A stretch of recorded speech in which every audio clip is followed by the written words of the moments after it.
Welcome to my vlog. Good morning everyone. Ayan guys, magluluto tayo ng igado. Ayan ang ating atay, ang ating baboy. Ayan, gumawa na rin ako ng kalamansi. Nagpisa tayo ng kalamansi.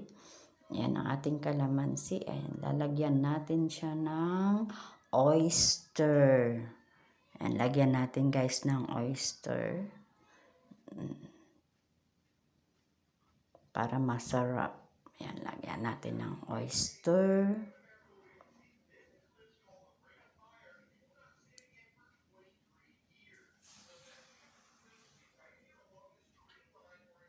Ayan, lagyan din natin konting asukal. Ayan, naparami yata yung asukal ko. Ayan, ibuhos na natin ang ating kalamansi.